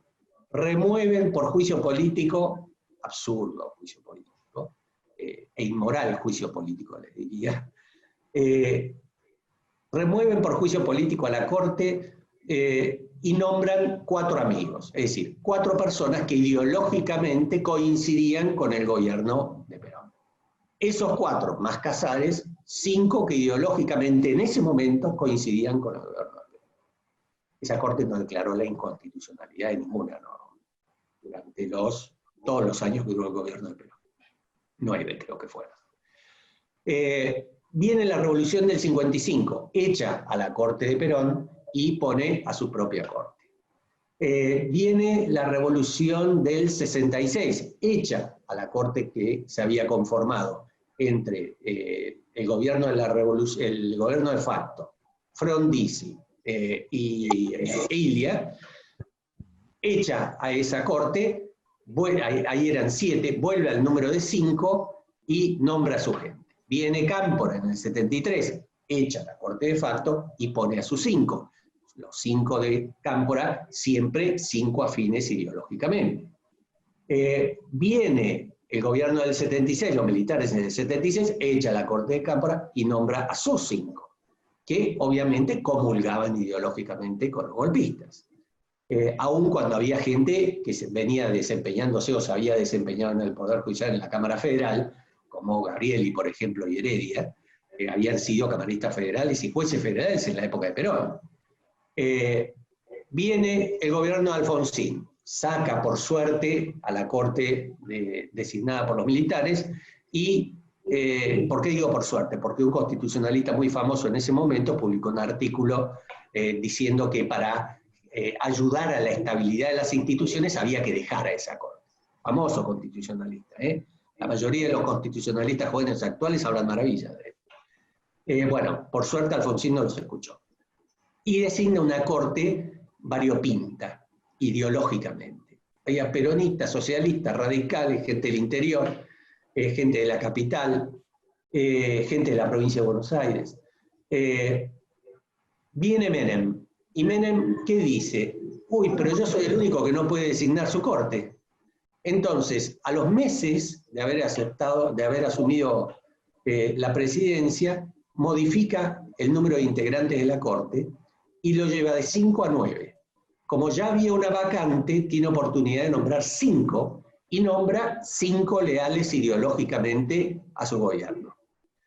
De nuevo, esa Corte no declaró ninguna inconstitucionalidad del gobierno de Menem, me refiero leyes o decretos, salvo un caso, Yachemet, que era un tema de bonos de una señora que tenía 93 años y como los bonos, el plan Bonex, los del plan Bonex, tenían una amortización a 16 años, la Corte sensatamente dijo 93 más 16, me parece que no llega esta mujer. Entonces ahí sí, en ese caso declararon la inconstitucionalidad. Cuando ustedes ven todo esto, pasa de la Rúa, que no toca la Corte, pasa Duhalde, después del 2002, se le hace una vacante y lo designa Maqueda, viene Kirchner y ante el fracaso de los juicios políticos en masa que había intentado Duhalde, dice, en masa no, vamos a empezar con algunos. Entonces esto facilita que algunos se vayan, se jubilen, renuncien y se jubilen, acá nadie se va sin jubilarse, normalmente todos los que se van se jubilan. Dicen, no, renunció, no, se jubiló. Se jubilaron y viene Kirchner y dice, reduzco el número de 9 a 5. Es decir, que a medida que se vayan muriendo, que vayan renunciando, irá reduciéndose el número hasta que lleguen a 5.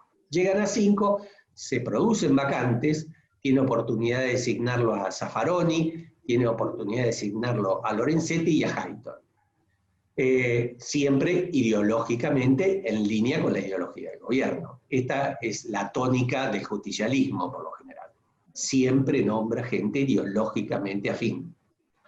Viene Macri, tiene oportunidad de nombrar a 2. Nombra un peronista y un radical.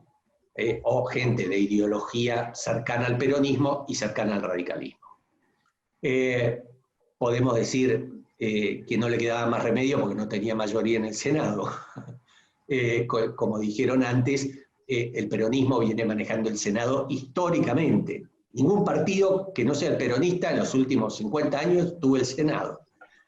Entonces, pongámosle que no fue por fanático del republicanismo y de la pluralidad, sino porque no le quedaba más remedio. Ok.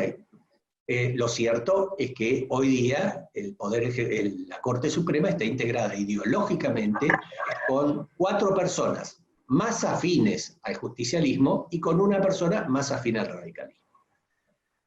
Llega Fernández y dice, no me alcanza, quiero más justicialistas. ¿Por qué no va a pensar quiero más justicialistas si es lo que hicieron todos los políticos antes?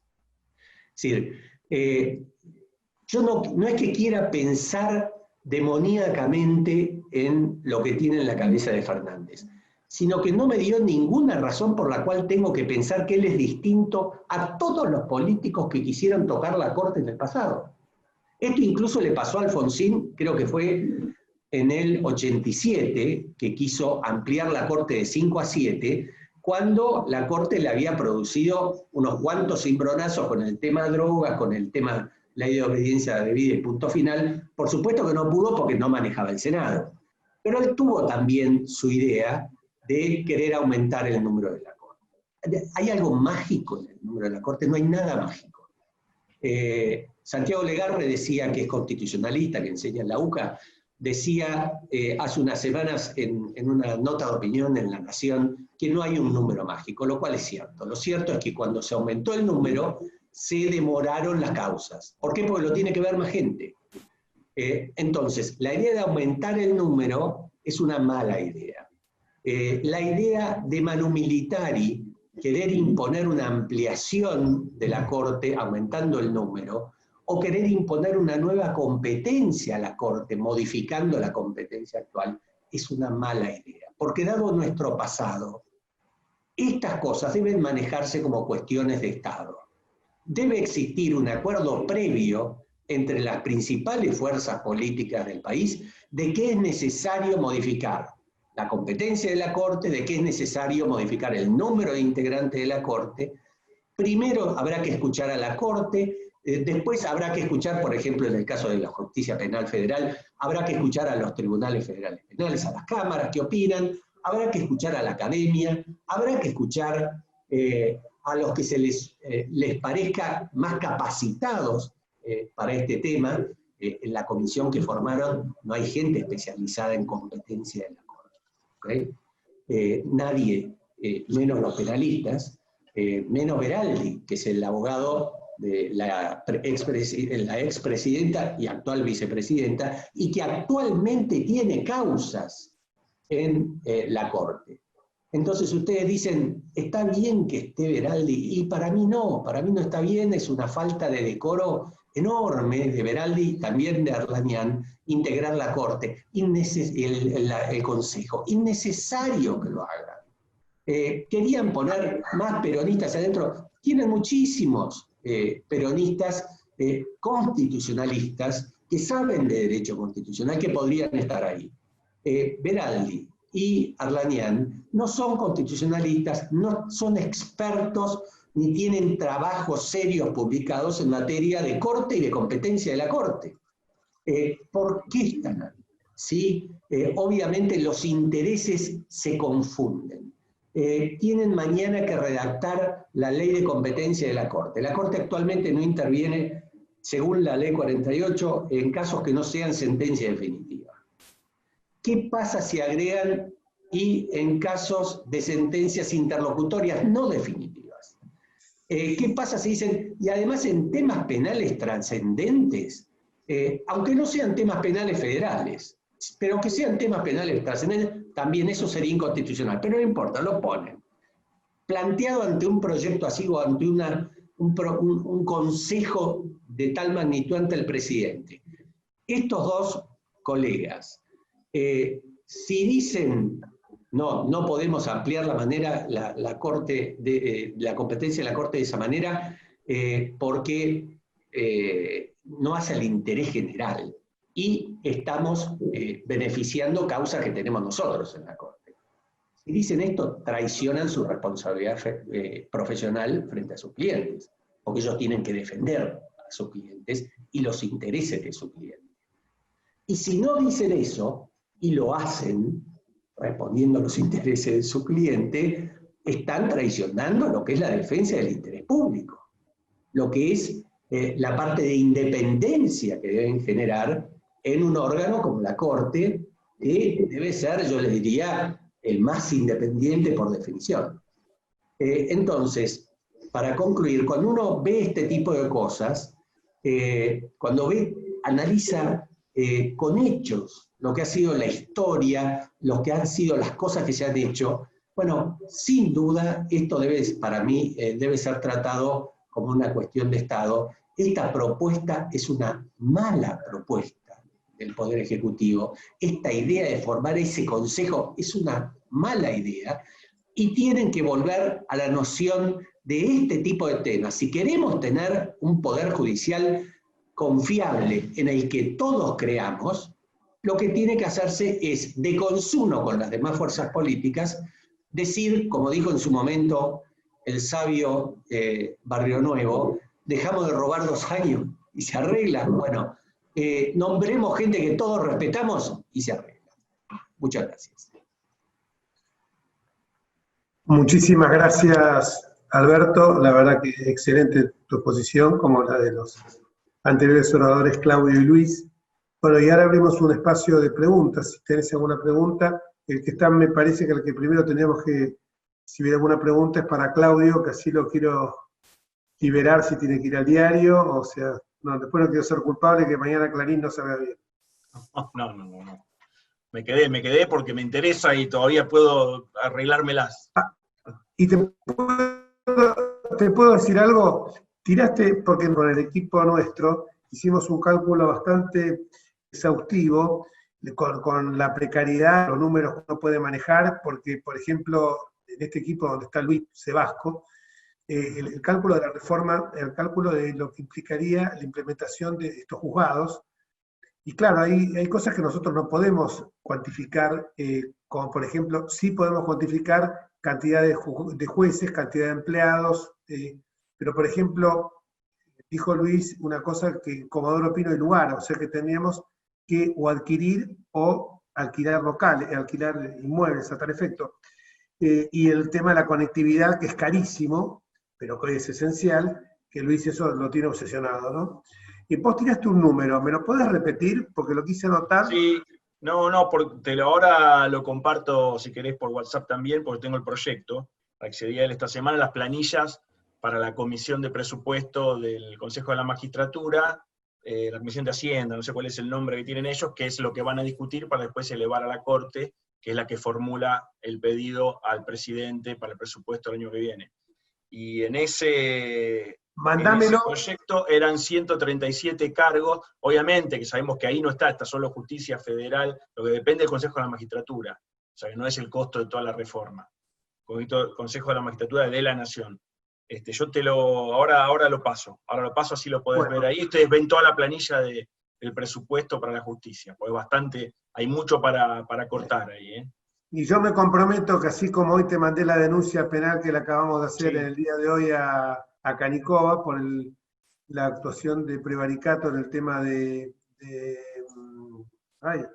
Chegaray, así como te mandé eso, te voy a mandar todo lo que tenemos trabajado, que con el número tuyo lo podés empezar a afinar. Cuando hicimos un trabajo muy exhaustivo, te lo voy a mandar este fin de semana, me comprometo que antes del lunes, aunque sea feriado, lo tenés, porque es muy difícil acceder al número final, ¿eh?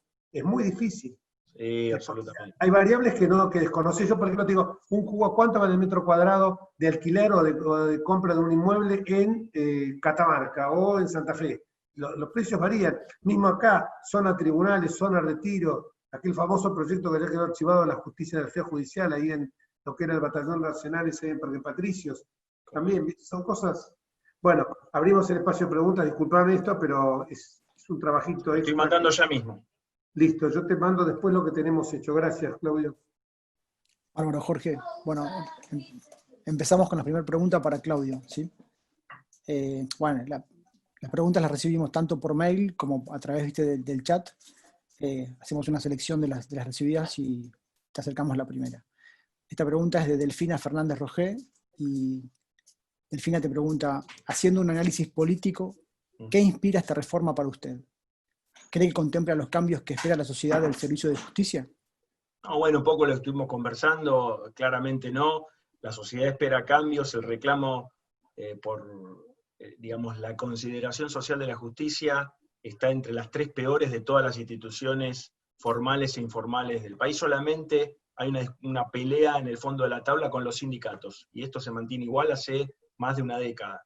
Entonces, es un reclamo obviamente multicolor, multiforme, que se explica por un montón de razones, pero que yo creo que las 2 más básicas son la cuestión de la inseguridad ciudadana en cuanto a lo judicial, en cuanto a la investigación y la condena, y la corrupción. Yo no tengo dudas de eso, tampoco tengo certeza, por supuesto, porque no es científico, pero bueno, la persistencia en el tiempo me permite concluir un poquito esto. Esta reforma no apunta a nada de eso, como contábamos y creo que coincidíamos los 3, no es una demanda que crezca, no estamos hablando de, no sé, qué hacer con las jubilaciones, que por supuesto que todo el mundo sabe que algo hay que hacer, o con el sistema impositivo, todo el mundo sabe que algo tendremos que hacer para reordenar eso. Estoy hablando de temas que no tienen que ver con la conversación nuestra de hoy, pero donde hay un consenso creciente de que alguna cosa hay que hacer, y miramos para otro lado y no lo hacemos, muy argentino. En este caso, nada de lo que se propone viene empujado por ninguna demanda. Y por el contrario, tenemos una vicepresidenta en funciones. ¿Por qué nos referimos a la señora Cristina Kirchner? Porque tiene causas muy comprometidas que están llenas de pruebas. También el sistema de investigación federal hace que hayan pasado por muchas manos, contrariamente a lo que se dice, porque justamente la burocracia y la calecita del sistema penal federal hace que esté el fiscal con el juez de instrucción, eso lo revisa la Cámara Federal, hay apelaciones que van a la casación, vuelve. Entonces, no menos de 7 u 8 magistrados, como mínimo, han avalado causas que a su vez son congruentes entre sí, así, al punto tal, donde en un momento se pensó si se juzgaban juntas, es decir, la corrupción en la obra pública, que después generaba lavado de dinero, y eso se veía reflejado en 2 empresas familiares, como Otesur y Los Sauces, que son 2 causas penales de la señora Kirchner y su familia, y la corrupción en la obra pública, que tuvo su éxtasis en la causa Cuadernos de la Corrupción, con una bitácora día por día que fue comprobada, digamos, todo eso fue comprobado. Por supuesto que los abogados defensores pueden objetar cuestiones puntuales, y es su trabajo hacerlo, pero la verdad es que las pruebas son abrumadoras. Entonces, la señora Kirchner solamente puede escapar a un destino negro dentro de la justicia, deteniendo las causas, que es lo que generalmente se hace, esperando que el tiempo pase, dinamitando los tribunales que la van a juzgar, reemplazándolos, como decía el doctor Garay, por gente afín a una teoría que ella defiende, que es la de la persecución política, que es una construcción espectral que estaría detrás de mucha gente, evidentemente, y durante muchos años. Quiero recordar que estas causas no nacieron ahora, muchas son denuncias del año 2008, 2011, que durante años nadie tocó, solamente los periodistas y algunos opositores aisladamente iban avanzando, y que cuando hubo un cambio de gobierno, circunstancialmente, y por esto de la defección estratégica que decía el doctor Sebasco, bueno, tomaron los expedientes que estaban ahí, las pruebas estaban ahí, y avanzaron más rápidamente en coincidencia con los años del macrismo, pero no porque se hayan creado causas, esto es importante aclararlo, para los que venimos hace más tiempo siguiéndola. No es que se inventó algo y uno dice, bueno, pero esto no existía, este expediente no estaba. ¿Cómo de la nada cae esto? No, señor, esto estaba mientras ella ya era presidenta. Bueno, ella ahora tiene una exigencia muy grande, tiene un poder muy grande sobre el frente oficialista, cuya composición es muy variopinta, pero nadie pone, evidentemente, las cuestiones institucionales, morales, éticas, por encima del cálculo político, para decir, bueno, yo puedo creer en esta ideología, pero el delito no, yo llego hasta acá, esto no lo voy a convalidar. Es lo que uno espera en cualquier ideología, bueno, nada, que haya una especie de campo de juego dentro del cual se hace política, no afuera. no vemos esto. Entonces lo que yo creo es que este conflicto va a seguir, y hasta que la relación de fuerzas no cambie, y en eso es muy importante la presión de la opinión pública, clave, y después, bueno, obviamente, por desgracia, como está el sistema, lo que suceda en la elección del año que viene también. Muchas gracias, Claudio. Bueno, ahora le acerco una pregunta al doctor Alberto Garay. Alberto, la pregunta es de Antonio Llanos Pereira. Y te pregunta, ¿puede el Consejo de la Magistratura anular un traslado de jueces que se está cumpliendo? El Consejo de la Magistratura, si hiciera eso, podría considerarse que está interfiriendo con la demanda que está presentada en el Juzgado Federal por esos dos jueces, para evitar justamente que se lleve adelante el proceso que están tratando de llevar adelante, que es sacarlos del tribunal en donde están, con acuerdo de la propia Corte Suprema, de una acordada de la Corte, creo que es la número 7 del año 2018, donde en su momento el ministro de Justicia Garabano le preguntó a la Corte si se podía hacer eso, y la Corte le dijo que estaba perfecto lo que estaban haciendo. Normalmente en derecho administrativo uno no puede afectar un derecho adquirido administrativamente. Si quiere revocarlo, tiene que ir a tribunales. Con lo cual, si el Consejo de la Magistratura pensara que eso es lo que corresponde hacer, tendría que acudir a tribunales a pedir la nulidad de, en definitiva, la designación de los jueces Bruglia, y no me acuerdo el nombre del otro, en el tribunal Bertucci, en el tribunal donde están ahora. Hablaron varias veces de esto de la defección estratégica, y cuando por primera vez lo mencionó Jorge, yo salí corriendo y me fui a la biblioteca a buscar el libro. El libro es este, Courts Under Constraint, y la autora, que tiene un nombre complicadísimo, es Gretchen Helmke, que no sé dónde enseña ahora, pero estuvo acá un año estudiando todo el comportamiento de la justicia federal durante el final del proceso de Alfonsín y el comienzo del proceso de Menem, la justicia federal en lo penal. Y a raíz de ello, ella desarrolló este punto que era muy bueno. Pero creo que con lo que dije está contestada la pregunta que hacían recién. Bárbaro, muchas gracias, Alberto. Le acerco ahora una pregunta a Jorge Enríquez. Jorge, la pregunta es de Laureano Rafael Olivieri, y te pregunta, en relación al proyecto de reforma judicial que propone el Poder Ejecutivo, parecería que no se han evaluado los costos. Bueno, tiene que ver con lo que recién habías comentado. ¿Cuál es tu visión, teniendo en cuenta la profunda crisis económica que está atravesando el país?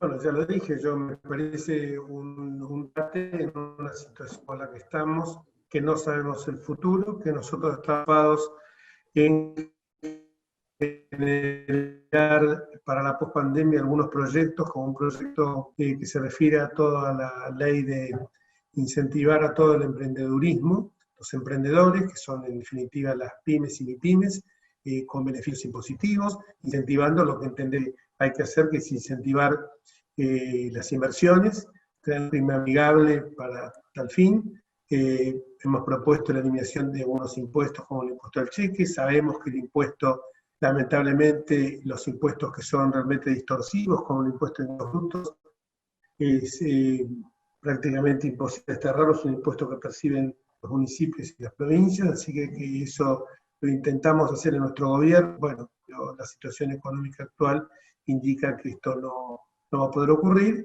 y lo que queremos terminar es con el brutal emisionismo que ya está frisando los 2 millones de pesos de inversión, o sea que nos parece que esto es absolutamente, ya lo dije yo, absolutamente inoportuno, desfasado con el tiempo. Tanto dice el presidente que la pandemia, tanto dice que le preocupa el tener los respiradores y las camas, ahora está tan metido con el tema de la vacuna, que está creando un mito, que bueno, es como... Por eso esto yo dije que estábamos frente a la malvinización de una pandemia, y estoy absolutamente persuadido que eso va en esa dirección, y el cercenamiento de las libertades individuales se debe también a eso. Y me gustó mucho lo que dijo, que a lo mejor se han advertido, que dijo Claudio, que se relaciona con esto que venimos hablando el primer día, que había dicho este historiador israelí Harari, que se relaciona con el empoderamiento de la gente, que la gente cuando ha visto se están avanzando sobre libertades individuales,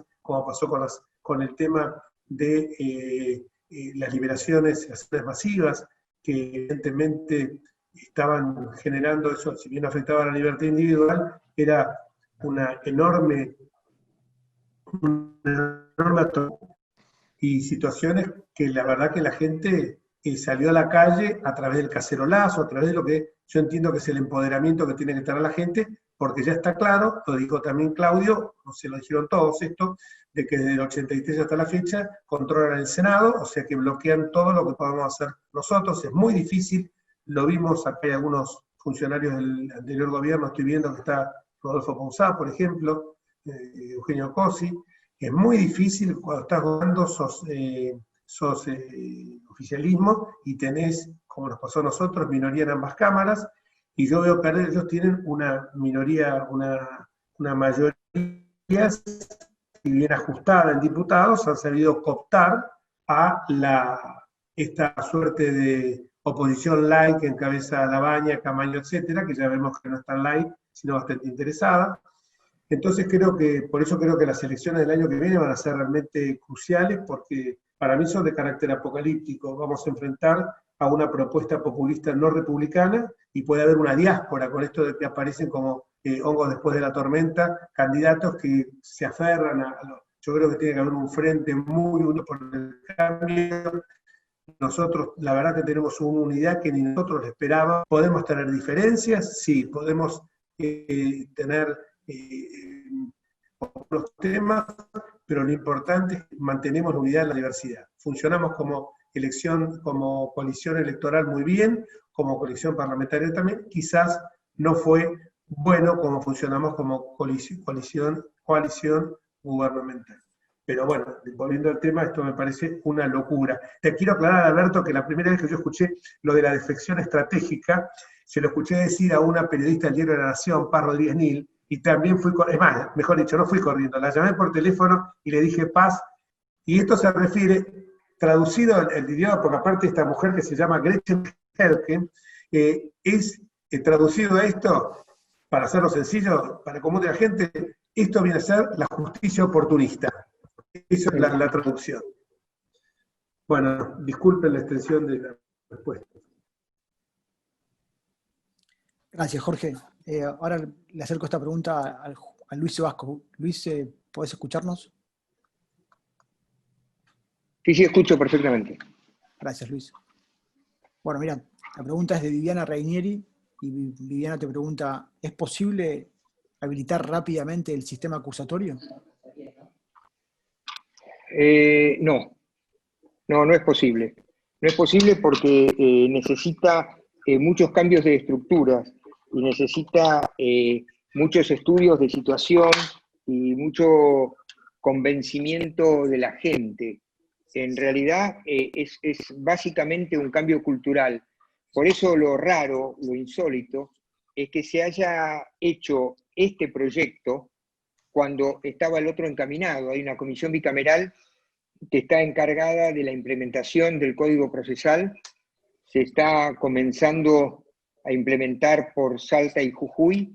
La idea es que se implementen próximamente Mendoza, que ya la provincia tiene un sistema acusatorio y con juicio por jurados, con lo cual implementarlo en federal sería más fácil.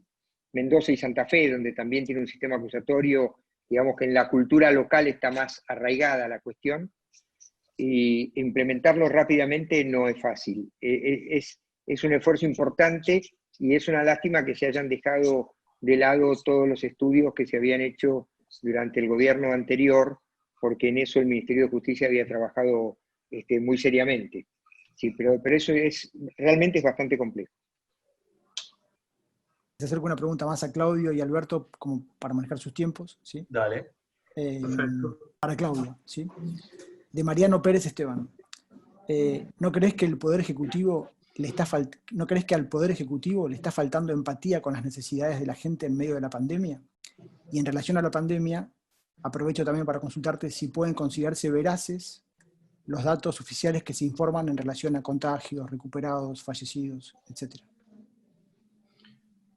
Bueno, empiezo por la primera y terminamos con la otra. Me parece que al gobierno le está faltando empatía con la sociedad en varios temas. Creo que en otros la busca al menos, la busca con un poco más de ahínco. No sé si la logra.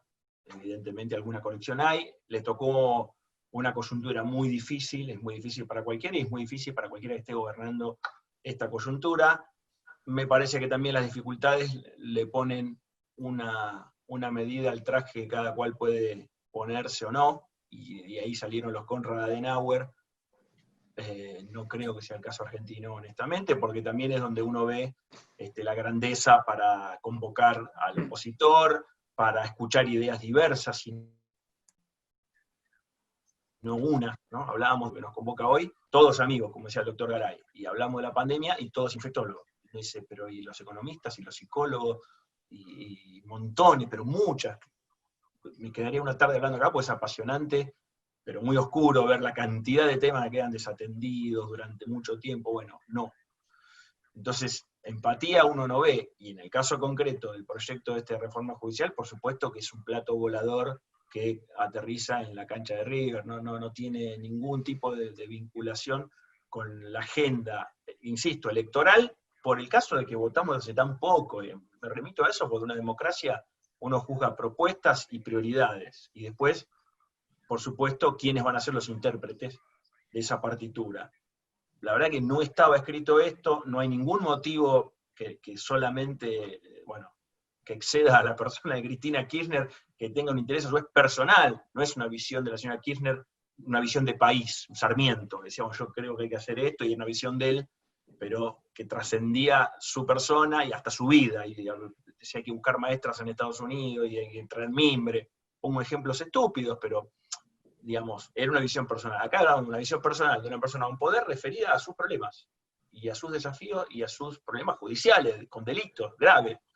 Entonces, ese es el único motivo que uno ve, y yo soy muy prudente, porque obviamente que esto es tan evidente, que yo me niego a tomarlo como viene, y lo analizo, y lo vuelvo a analizar, y lo contrapongo con otras visiones, y con otras pruebas, y la verdad que me termino de convencer cada vez más que es así. Entonces, sí quiero compartirles que llego a esta conclusión, no porque era mi idea previa, y yo trato de encontrar elementos o pruebas que refuercen mi prejuicio, sino por todo lo contrario, que trato de tomar distancia y voy a ver cómo es, y me encuentro con que no hay otro motivo, y también participo de estas reuniones para ver si lo encuentro entre ustedes. Si alguno me dice, no, guarda, porque estas cuestiones sí tienen una historia, una demanda, y por ahí el gobierno de Fernández lo está interpretando. Y después me estabas preguntando, la segunda parte era con respecto a la pandemia, ¿qué era? Recórdame. Dale, la segunda parte es, si en relación a la pandemia, si considerás los datos veraces respecto a la información que brinda el gobierno, ¿viste? En relación a contagios, recuperados, fallecidos. No, y en esto también resultaría fácil tejer una hipótesis conspirativa, pero la herramienta estatal está destruida. Esta es la verdad. Cuando uno escucha discursos políticos del Estado presente, el Estado, bueno, a ver cómo funciona, y la verdad es que uno ve un montón de gente sin preparación, muchas veces sin recursos, y en muchísimos casos de los últimos años, militancia. Entonces, uno puede poner todos los militantes que quiera, en todas las funciones que hay, en organismos específicos, técnicos, y pone amigos y amigos, después se nota eso. Todavía no le pudimos pagar los 5.000 pesos que se le prometieron a los médicos. 5.000, no lo cobraron. Digo, entonces quisimos organizar con lo de los jubilados, y voló por el aire el titular del ANSES, muy amigo del presidente, pues no pudo organizar una cola para pagarle a los jubilados. Ese es el Estado que hay, esa es la herramienta estatal, que ahora encima crece en proporción porque la pandemia hace que los estados crezcan. Entonces, si vos me preguntás las estadísticas, esta semana trascendió y ya está confirmado que estamos contabilizando personas fallecidas hace 60 días. Entonces, ¿cómo puedo trazar un plan de necesidades, de diseño de cuarentenas, basando en datos que no sé Yo contabilizo hoy gente que se murió hoy, hace una semana, hace 15 días, un mes y 2 meses. Es muy difícil trabajar así. Entonces, a su vez, uno ve que los días previos a los anuncios, como el que hizo el presidente, siempre hay crecimiento de todo, de casos, de muertos, etc. Evidentemente, algo ahí falla. Ahora, los casos están, y así como nos estaba yendo relativamente bien al principio, ya no estamos en el mejor de los escenarios, ni siquiera estamos en el Decirle que me lote disculpe. adelantado. Mandale un beso. Gracias, Claudio. Perdón, le voy a pasar la palabra al doctor Luis Vasco, que estaba apremiado de tiempo y necesitaba saludarnos. Sí, disculpen, tenía un compromiso de entrar a otra reunión ahora a las 7, así que quería agradecer la convocatoria y agradecer a los otros expositores. La verdad que fue riquísima la reunión, así que bueno, muchas gracias y hasta la próxima. Chao, Luis. Chao. Chao. Gracias, Luis. Bueno, le acerco una nueva pregunta al doctor Garay, ¿sí? La pregunta es de Leonor Martins. Y tiene que ver con qué opina de la decisión del Senado de no acatar una orden judicial sobre la revisión del traslado de los jueces. Bueno, Leonor, no me extraña, pero es una conducta típicamente antijurídica. Está prevista en el Código Penal. No se puede desafiar una orden judicial, aun cuando uno considere que esa orden judicial es equivocada. Si considera que es equivocada, debe presentarse ante el juez y pedir su revocación y su apelación ante el Tribunal Superior. Pero no desafiar abiertamente a la decisión judicial. De todos modos, en esto hay sutilezas, si se quiere. Para dar una opinión definitiva habría que tener delante de uno la decisión judicial para ver textualmente qué dice y lo que ha dicho el Senado para ver textualmente lo que dice, a ver si efectivamente es así. El Senado dice algo así como, bueno, yo solo empecé con esto, pero lo que hice no es empezar con el proceso, sino simplemente a dar lugar a una iniciación de un trámite administrativo previo al proceso, a considerar esto. Parece más bien un argumento que tiene vida corta. Lo que leí de la decisión de la jueza es, miren, no hagan nada hasta que yo decida esto, después de que ustedes dentro de 48 horas contesten el traslado que les he corrido. Hasta ese momento, hasta que ustedes contesten, por favor no hagan nada.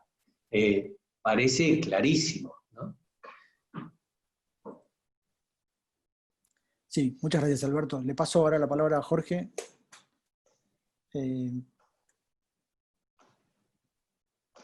¿Estoy ahí? Sí, perfecto. Bueno, vamos a hacer el cierre. Bueno, les agradezco infinitamente. Bueno, con Luis se tuvo que ir a una reunión que también tenía que ir yo, pero bueno, fue él. Trabajamos, la verdad, intensamente. Hoy tenemos para largo todavía porque estamos justamente con este tema que queremos hacer un pronunciamiento del bloque respecto a lo que ocurrió en el Senado, que nos parece grave, porque nos parece grave que los senadores nuestros se hayan quedado en la sesión. Para nosotros es algo, me parece que lo que hubiera correspondido es irse, porque con la presencia uno muchas veces avala, aunque no corte el quórum con eso.